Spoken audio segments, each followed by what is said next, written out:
Mais nous sommes venus partager en fait les expériences béninoises avec l'ensemble des autres acteurs qui sont venus de différents pays parce que nous traitons d'une question qui est aujourd'hui d'actualité et il est nécessaire que nous réfléchissions sur cette question de renforcement des systèmes d'apprentissage informel au Bénin en regardant comment sous tous les maillons on peut intégrer des éléments d'innovation à ces systèmes-là pour pouvoir les améliorer.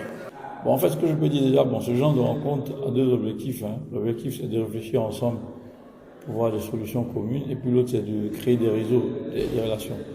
Donc déjà, sur ces deux objectifs, je pense que c'est atteint. Bon, le premier, il y a quand même des résolutions qui sont intéressantes. On sent qu'on a tous les mêmes problématiques, notamment la structuration de notre secteur informel, puisque la majorité des pays, sinon tous les pays qui sont là, ont un secteur informel qui est à plus de 70% au niveau de leur économie. Donc, étant donné que ce secteur informel est très important et produit quand même pas mal de main-d'œuvre, il est important de le structurer parce que pour pouvoir dialoguer, pour pouvoir les organiser même dans la formation, il faut pouvoir le structurer, renforcer ses capacités. Il faut que les gens du secteur informel, les artisans, tout ça, en plus les renforcer dans leur métier, mais comment également ils peuvent être impliqués dans tous les volets de discussion stratégique, etc.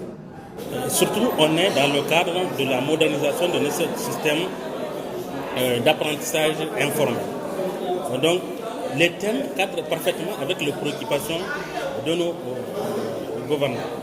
Ce qui fait que notre participation au niveau de cet atelier, surtout, c'est essayer de capitaliser les expériences des autres pays pour pouvoir nous permettre de pouvoir, une fois de retour dans notre pays, essayer de les adapter à notre contexte et pouvoir vraiment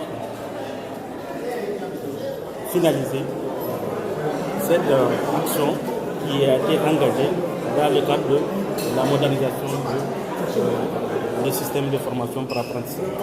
Oui, je suis satisfait parce que les thématiques qui ont été développées tout au long de ces 2 jours, lors de cet atelier, vraiment cadrent parfaitement avec nos préoccupations. Voilà ce qui fait que, vraiment, surtout, la fin, au niveau vers la fin de cet atelier. L'autre point, c'est la certification. Parce que lorsque vous faites de l'apprentissage informel, qu'est-ce que vous donnez aux jeunes après? Est-ce qu'ils ont des parchemins? Est-ce qu'ils ont des documents qui leur permettent de se valoriser? Donc, il y a un cadre national de certification qui est aussi transversal, que tout le monde cherche à mettre en place. Un autre élément qui est important, c'est le financement. Parce que la formation professionnelle, ça coûte cher. C'est des gros équipements. Donc, quel est le modèle de financement? Tout le monde parle de taxe d'apprentissage, mais la taxe est payée par le secteur formel. Or, il faut l'utiliser pour le secteur informel. Donc, c'est des discussions également à nourrir.